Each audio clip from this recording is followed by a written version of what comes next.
Hello and welcome to Versio's Q&A Wednesday live for November 10th. I am your host, David Michalek. Every week at 6 p.m. Eastern Time, we come together live on Facebook and YouTube to talk about credit. And as a credit expert with nearly 10 years of experience, I've conducted over 10,000 one-on-one credit coaching sessions, and I'm looking forward to helping you understand and improve your credit. Joining us today is America's #1 credit expert. He has 30 years of experience in the credit industry, including years working for both FICO and Equifax. In fact, he's one of the very few credit experts that actually comes from inside of the credit industry. Let's welcome John Ulzheimer. I haven't played his video in a little while, so let's give him a proper intro and then we'll get right to it. John Ulzheimer is America's most recognized credit expert. With 30 years of experience in the credit industry, having worked for both FICO and Equifax, he's the go-to authority for answers to credit questions. Here to answer your credit questions, Credit Versio presents John Ulzheimer. John, welcome. David, thank you for having me, my friend. I always appreciate it. My pleasure. It's good to have you here. And like I always say on the beginning of these videos, this is like one of my favorite parts of the week. So I love talking about credit. I love educating people, and I especially love it when you join the call with me, because we always get some great questions, and love being able to answer the sometimes crazy questions that people get. Stuff that you and I probably have answered hundreds of times, maybe thousands of times, but for people joining us the very first time, it's new to them. Yep. And all right, so if you're joining us for the first time, or if you're a regular, say hello, pop on here, introduce yourself, let John and I know that you're here, and we're going to get rolling. So I just want to set the stage a little bit. So the way that we do our Facebook Lives is we kind of break them up. And John is with me the second and I believe the last Wednesday of the month. So he's on pretty much every other Wednesday with me. So when we do our lives with John, we're going to focus entirely on credit education, answering questions about scores and how things work, and anything that has to do with improving your credit and understanding credit better. Now, that doesn't mean you can't ask a credit repair question. That's what we do on the times where I'm by myself. So please, if you have a credit repair question, you can post it. I'm not going to bring it on the screen most likely, but I will answer it after the video. And most of the people do watch this video after it's played live, so feel free to post a question, and I am more than happy to answer it for you. Okay, Joseph, welcome back. It's been a month. I watched your recorded videos when I missed. That's great. Thank you so much for doing that. So as John and I are answering questions or talking about the couple of subjects that we're going to discuss today, if you have any questions at all, just feel free to post them. It doesn't have to be on topic. If you just think of something and want to ask it, that's what we're here for. So John, we had a brief email back and forth today where we decided we're going to talk about something that is, in fact, it's probably one of the subjects that I've talked about, I don't know, gosh, probably at least a couple hundred times when I'm doing credit consulting. And the subject is, what is the impact of small bills, minor bills, that we just kind of ignore, not a big deal, or maybe we don't agree with it, and we just decide not to pay them? And a lot of times when I've had these conversations with people, I'm looking at their credit report, and they've got a bill from an electric company, or maybe a cable company, or some small medical bill, and now it's a collection. Now it's a big deal. And I'll ask people, I'm like, hey, why didn't you pay this? Did you have the money? Well, yeah, I had the money. Well, what's the story? And sometimes the answer that I get is like, well, I didn't agree with it. I didn't feel it was fair. It was the principle of it. That's the big one. It's the principle of it. And now we're talking about a $40, $50, $60 collection account that could have been wiped out easily. Now it's a collection. So I want to talk about a little bit about how that impacts scores, something that seems to be very minor because it's a small dollar amount. People look at it and like, hey, it's just a small dollar amount. What's the big deal? And it goes to collections. Let's talk about what that does. Well, I mean, look, you can come up with a bunch of small dollar examples. I can come up with a bunch of larger dollar examples where people just Probably the best one I have that I remember to this day is a woman paid for a rehearsal dinner for her son's wedding, and she didn't like the food. And so she stopped payment to the hotel, which was hosting the rehearsal dinner. And we're talking well in excess of $10,000. She didn't like the food. So she refused to pay. They sent it to a collection agency. They sued her. This was back when judgments were on credit report. So these are the types of things where you have billing disagreements, whether they're large disagreements or small dollar disagreements. The problem is that isn't necessarily the argument that you have with the service provider or the creditor or whoever it may be. It's whether or not you take it so far as to essentially refuse to comply with your end of your financial obligation. And that's code for paying it. And so you take this kind of this position or this stance that you feel is a solid stance because it's based on, I have a moral disagreement with the bill, or I just have a disagreement with the service that I received, or in my scenario, the food wasn't good. And which is, in the eyes of the beholder, obviously. And you just basically say, you know what, I'm going to dictate the rules of engagement with my creditor or with my service provider. I'm going to ignore the document that I signed, and I'm just going to say, the heck with it, I'm not going to pay you. Fine. If you're going to do that, if you're willing to do that, then you have to at least acknowledge the possibility that they're going to come after you for payment. And that may mean $50 or that may mean $10,000. So what I always tell consumers, and I always put it like this, because they always come back after the fact and say, whoa. I want to increase my credit score. My credit score is bad now because this collection's on my credit report, or back when judgments were reported, this judgment's on my credit report. How do I get rid of that stuff? Well, you get rid of it by making your payments initially. Now you want to make your payment because you want it off your credit report. But back then, your principles were, I'm not going to make the payment.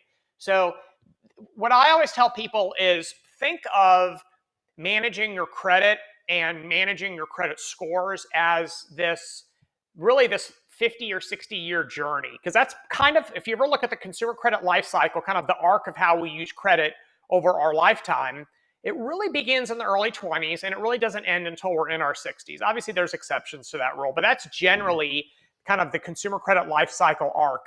And how we use credit changes over time, obviously, depending on our age. But one thing is constant that entire time is that your credit reports are always important and your credit scores are always important.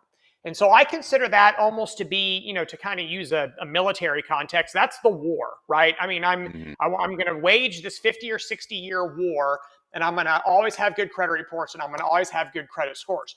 So if I do silly things like argue about a $50 bill for something, or in this woman's scenario, a $10,000+ catering charge because she didn't like the food, you're choosing to essentially fight a really, really small battle kind of in the arc of your consumer credit life cycle. And if you lose this battle, then you're going to end up with something delinquent or derogatory on a credit report that you may not be able to get removed, and it may sit there for, the better part of the next 7 years, and it's going to be problematic. So what I always tell consumers is, look, if you don't want to pay it, fine, I get it. But choose to lose that battle so that you can continue to win the war. What that means is pay it so it will never ever show up on your credit report, and then pursue some sort of a refund. And that means small claims court. Then that's a really inexpensive and effective way to get service providers to listen to you, especially for really low dollar amounts. Complaining to depending on what kind of a service it is, you can certainly complain to, whatever the enforcement authority is for that particular type of service. So FTC, CFPB, if it's insurance related, your state insurance board. It just depends on what the nature of the service is. If it's a utility, then you can certainly go to the utility company or the utility commission in your state and file a complaint. And you're still kind of acting out your desire to not make that payment, but you've protected your credit report and your credit score at the same time by acknowledging that, look, I don't want to do something stupid like blow off a small dollar bill and then have to deal with it for the next 7 years. And then it's going to make my really expensive mortgage more expensive, or my really expensive car loan more expensive, or my credit card debt more expensive, which is way in excess of whatever the little itty bitty charge was up front. So, that's an Ulzheimer original if you want to quote me. Choose to lose the battle and continue to win the credit war by Yeah. not falling prey to getting, in these tussles with these service providers where the dollar amount is almost meaningless. One of the things, John, I know that as an expert witness that you do is having to do some kind of an assessment or rebut somebody's assessment when they create an economic impact analysis of what is something derogatory due to a credit report, and then how does that cascade into expenses in other ways, like higher interest rates and so forth. And I remember years and years ago, I gave a speech for a bunch of, I believe they were mortgage brokers. I don't exactly remember, but I remember for that seminar, I did an analysis using an example that I had from a client I was working with. Wasn't disclosing any personal information, of course, but one of the things that I was able to forecast is that this $60, $70, I think it was a utility bill or something like that he could have paid but refused to pay for the principal, because of the principal, would end up costing him something like $25,000 or $26,000. Right. When you have to assess how is it going to affect the ability or the inability to refi a house, purchase a house, interest rates on cars, and everything else. So just to add a little bit more meat to the bone on what you're talking about losing the battle to win the war, you've got to take that in consideration. Like what is the effect of that $60, $70 or $200, or in this case that $10,000 unpaid bill to everything else over a period of time?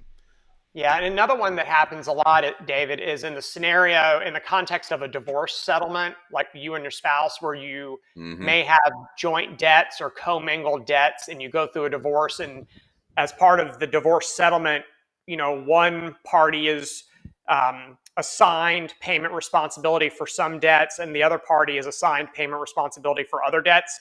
But at the bank level, they're both still considered to be joint debts. And so even though you may no longer have your spouse, you are still connected to your ex-spouse in the form of being a co-obligor for credit. And one of the scenarios that I see all too often is, oh, wait a minute, he was supposed to pay the mortgage and now he's not paying the mortgage, and that's blowing back on my credit report. I'm not going to do anything about it because the judge said he was supposed to pay it. That's fine if you ever want to sue your ex-spouse for violating the hold harmless clause of your settlement agreement, but the bank still thinks you're late because you have commingled debt. Look, let's put it this way. It's easier to divorce your spouse than it is to divorce your creditors. So that's another scenario where you can't just put your head in the sand and ignore that because, some document that a lender doesn't acknowledge and it is not bound by, it dictates that some other person is supposed to be making payments on something.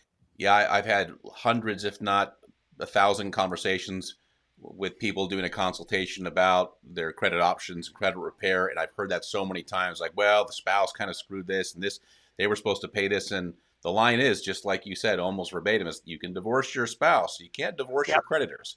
So they still think that you're still on the hook for that dollar amount.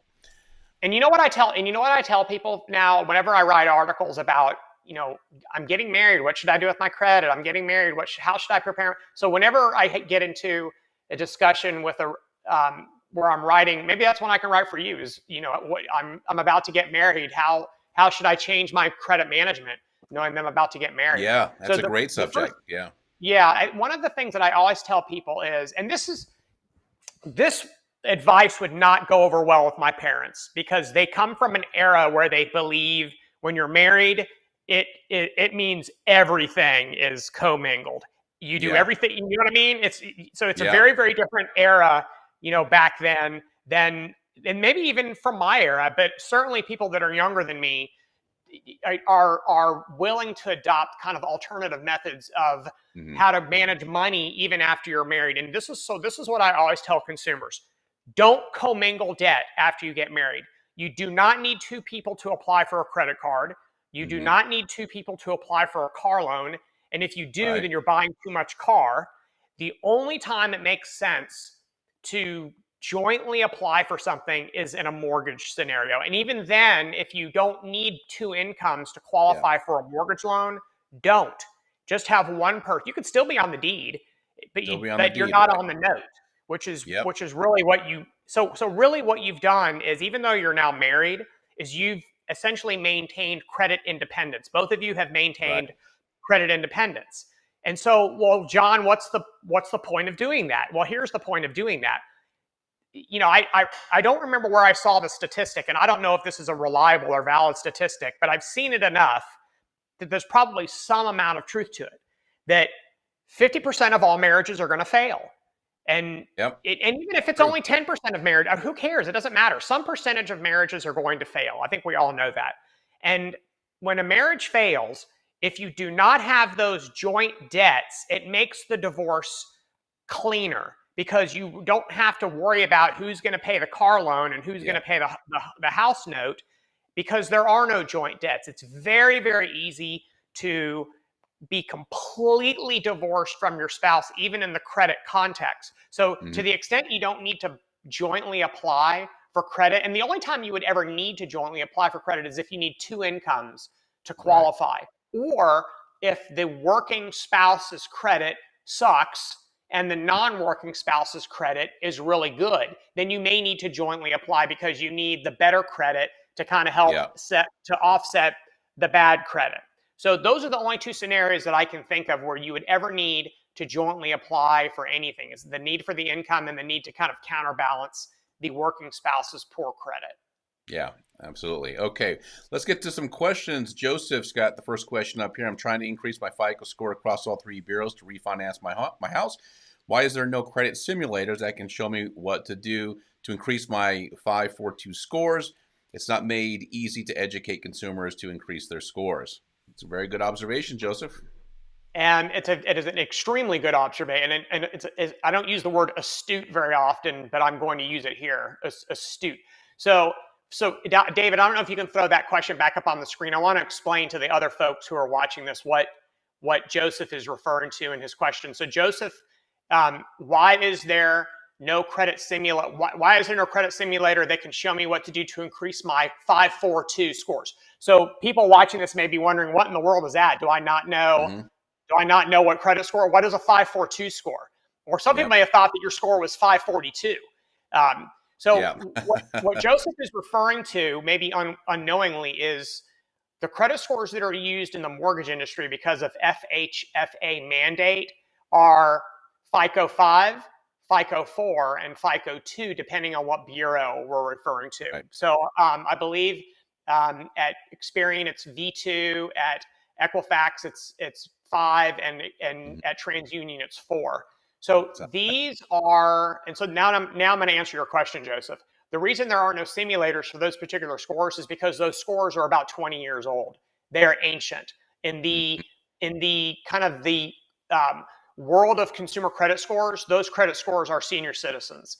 And the only reason those credit scores still are commercially available today in 2021 is because of FHFA's 2-decade-old mandate to use those particular those generations of FICO scores. Depending on what bureau, those 3 scores are either 3 or 4 generations off the most current version.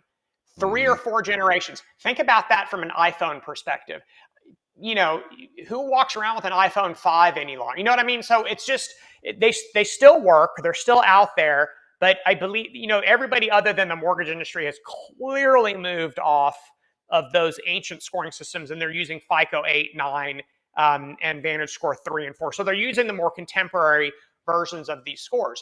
So that's why there are no simulators, because nobody outside the mortgage industry cares about those scores, because outside the mortgage industry, you don't have an FHFA, kind of an arm of the federal government, dictating what score version and what score brand, by the way. They can't, mortgage lenders have to use the FICO brand of score, and they also have to use those 3. This isn't a criticism of FICO. Now, don't get me wrong. This is a criticism of FHFA. You know, there's no other scenario. It doesn't exist in the credit card world. It doesn't exist in the personal loan world. It doesn't exist in the student loan world. And it certainly doesn't exist in the auto world. So all of those types of lenders can pick and choose which credit score model, brand they want to use, and what generation of the score they want to use. Nobody is telling them, no big brother-ish organization is telling you have to use this brand of score and you have to use these three older generations of scores. So that's why there is no simulator, because no one other than the mortgage industry cares about them, because they have long since moved off of those. The only simulator that I'm aware of anyways is on FICO's website, and they've chosen to use the version of the score that has critical mass, which right now is FICO 8, which is why that simulator is based off the FICO 8 score, not 5, 4, or 2. Awesome question, Joseph. Yeah, really paying attention. Yeah. But maybe now that he understands why, maybe a couple of tips on what are the older FICO models sensitive to when you're going into a mortgage situation? Well, so generally speaking, what makes for a good FICO 8, 9, and 10 score makes for a good FICO 5, 4, and 2 score. So if you have no derogatory information, or if your credit card debt is low relative to your limits, you don't have a ton of inquiries, and your credit reports are old, you're going to have a good score regardless of whether it's FICO, Vantage Score, 1, 2, 3, 4, or whatever the generation is. Those older scores that are used in mortgage lending don't consider rent. So where some of the newer FICO scores do consider rent, the newer FICO scores ignore paid collections or collections with a zero balance. Those old scores don't. So right there, you have a scenario where you can have a wildly different score because you have three models that do consider paid collections versus all these more contemporary models do not consider paid collections. Believe it or not, David, as much as we talk about inquiries and that whole 30-day and 45-day logic, one of those scores doesn't have that logic. It still has the old 14-day logic. So a FICO score does? One of those that are used in mortgage lending, that in part of Joseph's question, the 542 triumvirate of scores, one of those has the old 14-day logic. So again, this isn't FICO's fault. This is FHFA's decision to continue the mandatory use of these old scores. So the credit bureaus can't turn those models off, or they would essentially shut down the entire mortgage industry, because there would be no score available for use through Fannie Mae's desktop underwriter or Freddie Mac's loan prospector. Excellent. And still on the subject of bureaus, Arian's got a question. Why is it that every CRA has slightly different scoring algorithms under the same scoring model? For example, FICO 8. Do the CRAs, the credit reporting agencies, have the power to tweak the scoring model? Great question. So I'm going to take this one backwards. So the answer to the second or the last part of your question, do the bureaus have the ability to tweak the scoring models? They do not. Equifax, Experian, and TransUnion are distribution partners. They do not build the FICO score, and as such, they cannot manipulate the model itself. The three credit reporting agencies co-own the Vantage score, and so obviously they are the developer of the score, and they can build the score however they choose to build it. But as it pertains to FICO, once it's installed at the bureaus and audited and made commercially available, they can't go in and change the way things are considered. That's only something that FICO could do. So that's the answer to the second part of your question. To the first part of your question, it's a mess. It is absolutely a mess. And I've actually posted it and people have yelled at me online, but like it was my fault or something. So the way FICO builds their scoring systems, they build them custom for each of the three credit bureaus. So they don't just build a model and then send it out to all three of the bureaus, which is what happens with Vantage Score. Vantage Score, the model is the exact same algorithm across three bureaus. So if you actually did have identical credit reports across all three bureaus, which is very unlikely, you would have an identical Vantage Score because the model's the same. FICO's models are not the same. So the FICO, let's just say FICO 8, for example. The FICO 8 score at Equifax is not the same model as the FICO 8 score at Experian, which is not the same model as the FICO 8 score at TransUnion. They are custom developed for each of the bureau distribution partners independently. So that's the first reason why the scores aren't the same, is because the models aren't the same. The second reason they're not the same is that if you pulled your credit reports today and laid them side by side, they're not going to be carbon copies of each other. Something is going to be different, and one's going to have an inquiry that's not on the other. Maybe an account is on one that isn't showing up on the other two, or showing up on two but not on the third. maybe an update for one of your creditors occurs at the beginning of the month with one bureau and at the middle of the month with another bureau. So even though the data is going to be redundant, it's not going to be identical. That would be very unusual. So that's the second reason why your scores aren't going to be the same. And then the third reason is because you may have a mortgage lender, like from the Stevens question a moment ago. You may have, if you looked at your credit scores that you were pulled by your mortgage lender, which is a requirement, by the way, they have to give you what's called a score disclosure notice. So if you've closed on a mortgage loan in the last 18 years, if you go back and look at your paperwork, which is, about what, yay thick, there is a score disclosure notice in that paperwork. It was a requirement to give you your scores. Those scores, even if you are, comparing them to the scores that you pulled from, say, Discover's website, or, Experian gives away FICO scores, or some other entity that gives away FICO scores. Even if it's the same bureau, there could be a different generation of models. And so the different generation of models are not the same. It's like an iPhone 12 versus an iPhone X or an iPhone 5. They're all iPhones, but they're definitely not the same iPhone. So the only thing that's similar across them, obviously, is the brand name, and some of the categories, the payment history, the debt, the inquiries, and whatnot.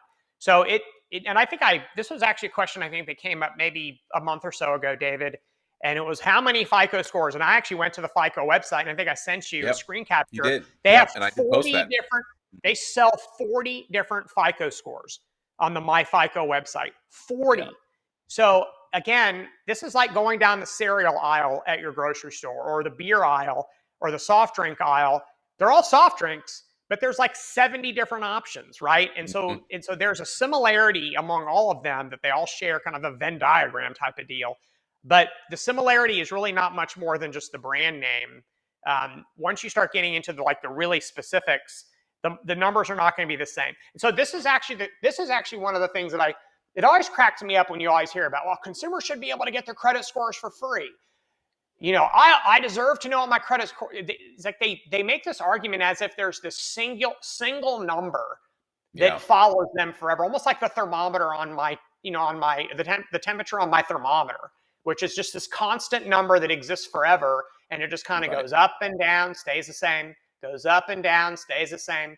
And there's like, consumers think that's what a credit, that there's this constant 850 that's hovering over my head, and every time I swipe my cards or make a payment, that number changes and whatnot over time. That's not how it works. And so whenever I hear people argue about how they deserve access to their credit score, if they really wanted to peel back the onion, which they would never want to do because it's a big fat onion, they would literally have dozens of bureau scores, hundreds of credit scores that are custom built for lenders themselves, hundreds of scores used by the insurance companies.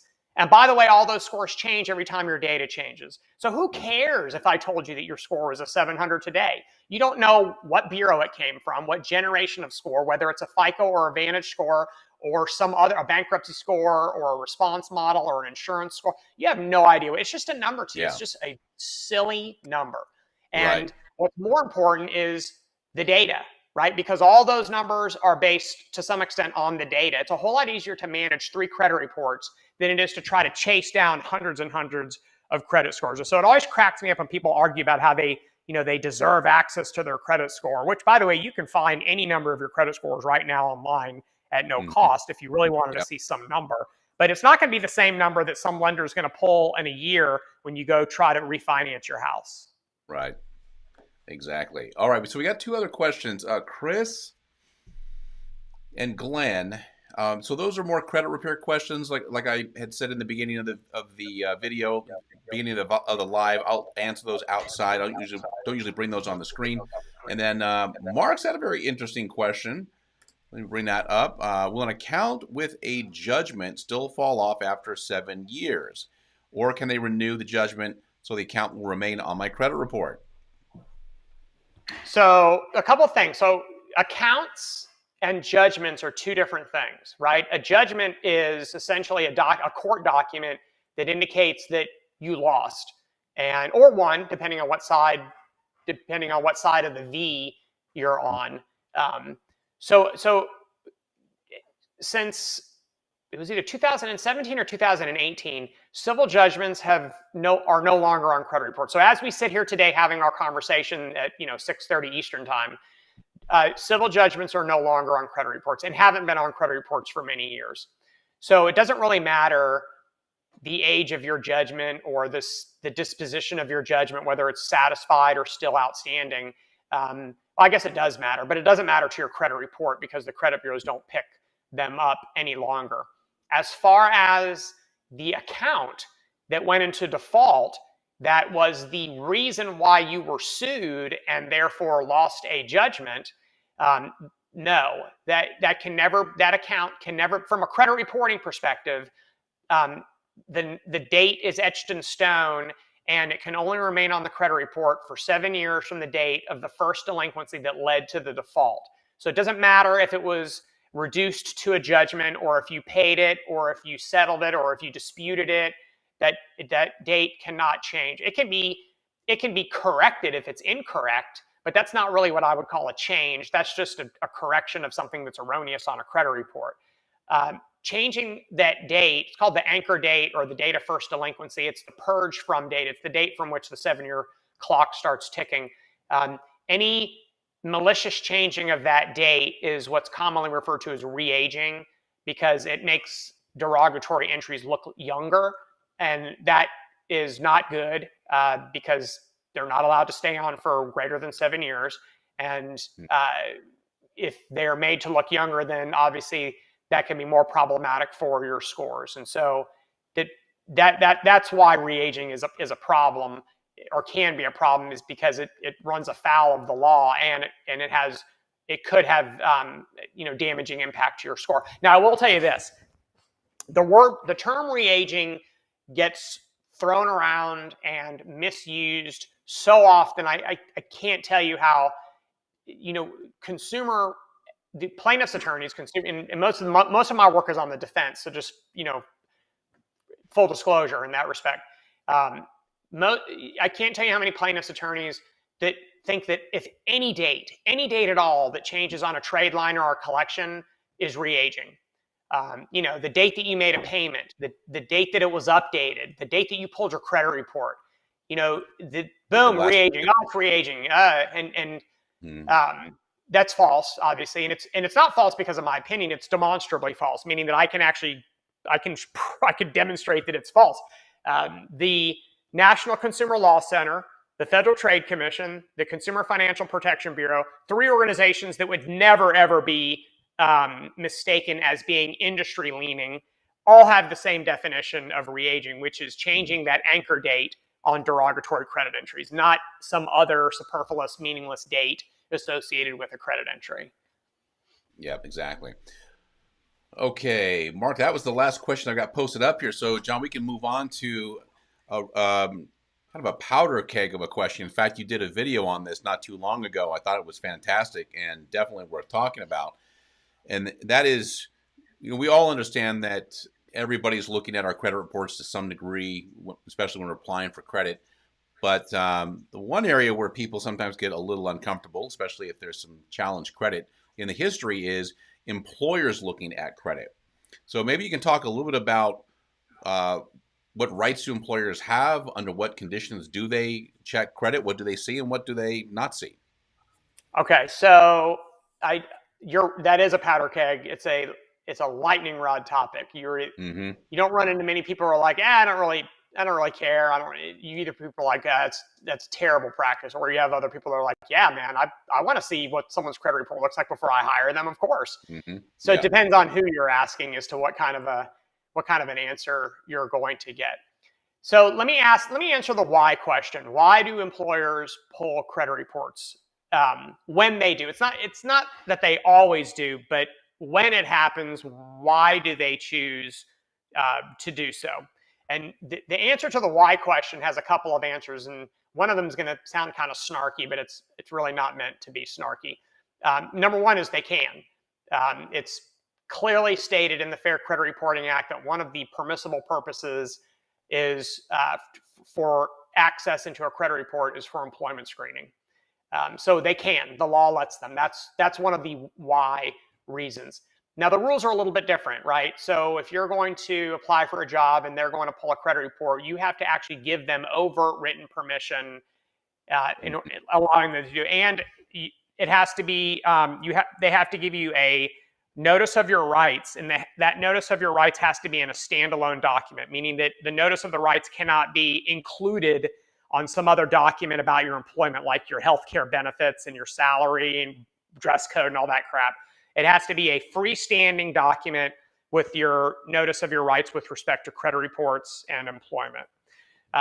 So the rules are definitely different. If your employer pulls a credit report and sees something that concerns them to the point where they may deny you a job as a result of it, they have to send you something called a pre-adverse action notice. This is not something that lenders have to send consumers if they see something on their credit report that concerns them. This only exists in the world of employment screening.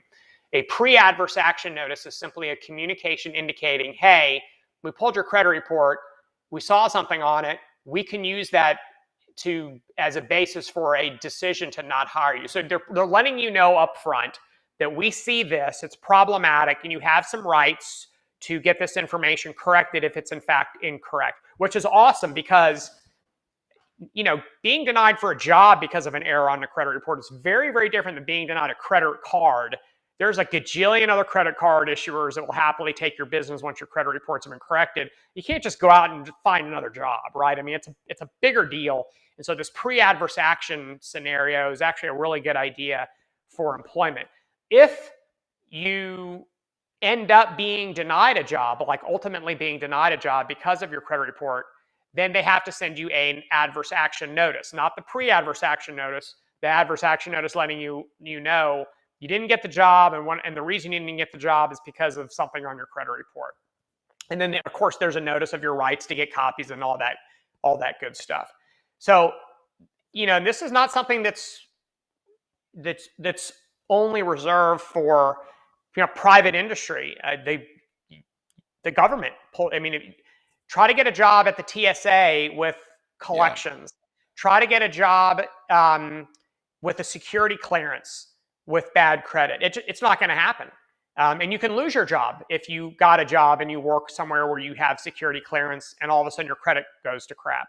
So I'm not saying it doesn't always happen, but it certainly can happen. That's the reason why your credit reports are important in an employment context, is because they want to know, hey, is this a responsible person that I'm entrusting with certain access to information, or will they be focused on their bills and debt collectors when they're supposed to be focused on their job, and are they, with all due respect, are they more susceptible to financial offers in exchange for favors versus someone who has fantastic credit, has their debt's in good standing, and wouldn't really be as susceptible to something like that. So really it's a matter of kind of reducing the amount of risk when you're hiring. Look, I get it. People don't like it.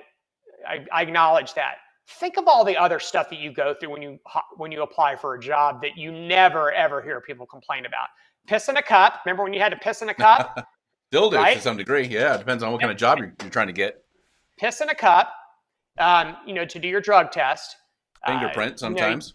These Myers-Briggs or DISC profile personality tests. Can you imagine not getting a job because your personality isn't? And what kind of baloney is that?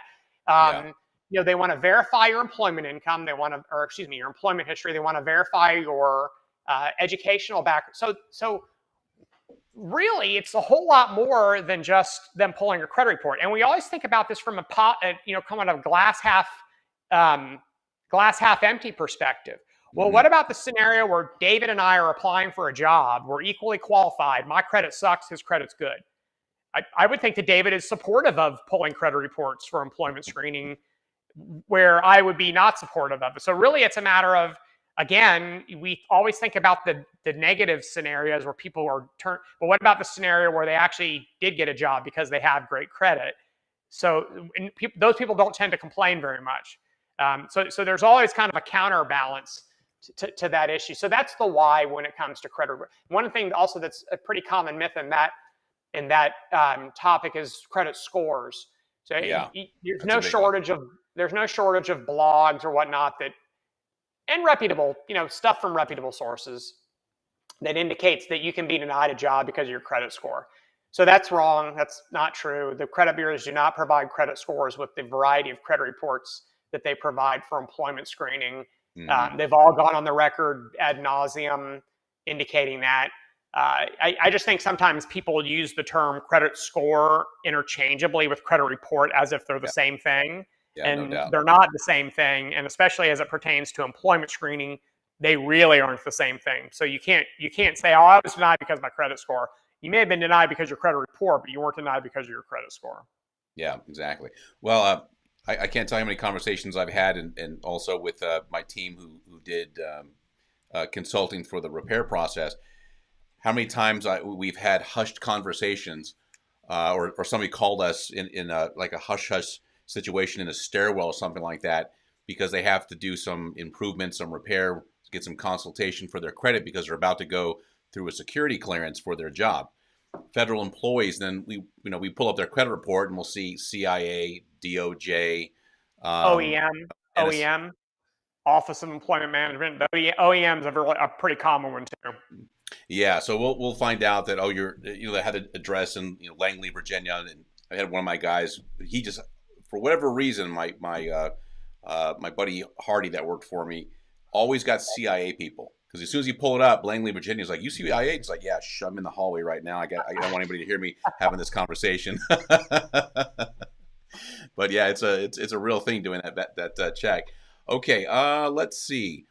What are we coming up on? Okay, coming up about the end. So Wesley, I did see your question. It's a credit repair question, so I'm not going to bring it on the screen, but I will answer that. I see you're coming from Facebook, so I will reply to that before the end of the night tonight. Joseph's got another question. I think Joseph is like the king of big questions. All right. Is there a law about how many days a creditor must report your monthly payments as an on-time payment to the 3 credit bureaus? Then, oh boy, this is going to take probably 2. Then is it a law for how many days the bureaus have to update your credit report? That's another question. It seems like some of my accounts are paid on time, and they are showing as paid on time, but they are 2 months behind. So my October payment was on time, and bureaus show my last payment was 2 months prior. It's a little complicated. It'd be easier if I was looking at something. So I'm actually toggling so I can see the question in the comment section. Yeah. So the first question, is there a law about how many days a creditor must report your monthly payments as an on-time payment to all 3? I think I understand what you're asking, Joseph.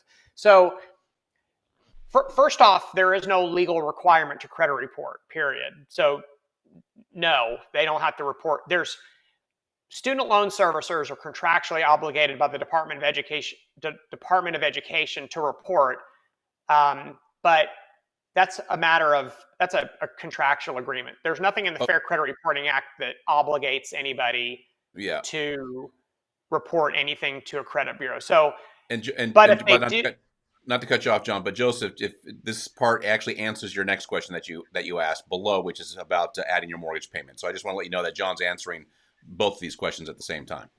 Okay.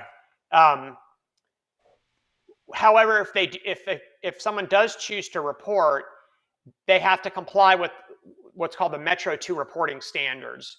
And the Metro 2 reporting standards indicate that in order to report somebody as being late, so I'm actually kind of answering your question, that first part of your question, a little bit backwards.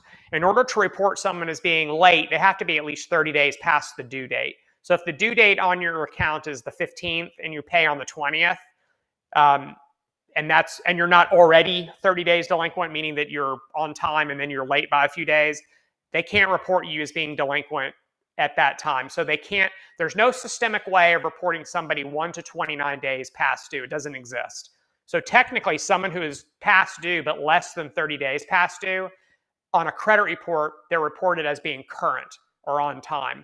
It's only after they hit that 30-day threshold, then the furnisher can report you as being 30 to 59 days past due. And then from there, it goes 30 to 59, 60 to 89, 90 to 119, 120 to 149, 150 to 179 and the 180 plus. So when you see a 30-day late payment on a credit report, what that really means is that you are at least a full 30 days late and possibly up to 59 days late, even though it only reads 30 on a credit report. So it kind of answers your question, but it actually answers it almost in reverse.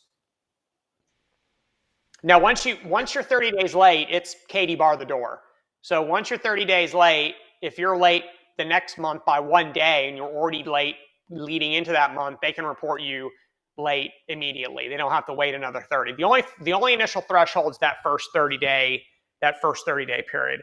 And it's interesting. Another one of those exists, and it's more contemporary in the medical collection environment. So medical collections, which obviously can be credit reported, in the past, if the medical service provider didn't get paid, they could outsource the debt to a third-party debt collector, and the third-party debt collector could slap it on your credit reports. No problem, no big deal. Now, the third-party debt collector has to wait a half a year before they're allowed to do that. So, and it's a half a year or 180 days after it goes into default with the original service provider. And so the theory there is, rather than slapping a collection on someone's credit report that, in a month or two is going to get paid by your insurance coverage, just may take time for the insurance policy or the insurance coverage to pay the doctor's office. Let's make them wait. Let's make them wait a half a year. And if it doesn't get paid in that period, then they can slap it on your credit report. So it's just an interesting thing. Joseph's question kind of brings up this other scenario where there's this other kind of artificially injected mandatory waiting period with respect to medical collections. All right, so I know that Johnny kind of answered this, but let's just bring it up on the screen because it's a really good question, and we can wrap up with this, which is, can I add mortgage payments to my credit report if they are not being reported by getting a payment history from bank or mortgage company and asking bureaus to update? Yeah, so unfortunately, you can't. Again, the entire credit reporting industry is voluntary, right? So you don't have the right to a credit report. You don't have the right to certain information on your credit report, meaning that you don't have a right to have your mortgage loan on your credit report. You don't have the right to have your car loan. So while you can certainly request that your mortgage lender or your mortgage servicer report your loan to the credit bureaus, you cannot force it. That's number one. Number two, which I think is more in line with your question, is because you're not, in order to report anything to the credit bureaus, you have to be a subscriber to their service, meaning you actually have to have an account as a data furnisher with the credit bureaus in order to furnish anything to the credit bureaus. So all the big banks, all the big credit unions, all the big card issuers, debt collectors. There's 11,000 of these companies, okay? There's 11,000 companies that furnish information to the credit reporting agencies. And in order to do so, they have to have a contractual furnisher relationship with the credit reporting agencies. And so that would be the only way for you to do something like that. And of course, unfortunately, it's not really something that the credit bureaus are going to be interested in doing with a single consumer. Having some sort of a furnisher, because you're really not the furnisher, you're not the mortgage lender, you're not receiving payments every month, you're the debtor. And so debtors generally can't report information. Now, you may be able to add what's called a consumer statement to your credit report. The consumer statement is something that everybody's had the right to add a consumer statement to their credit reports. I mean, that predates me. I mean, I've been in the industry. This is my 30th year, so happy birthday to me, or happy anniversary to me. And that right for consumers to add a consumer statement to their credit report predates me, so it's older than 3 decades. So think of the consumer statement as Twitter before Twitter was Twitter. Mm-hmm.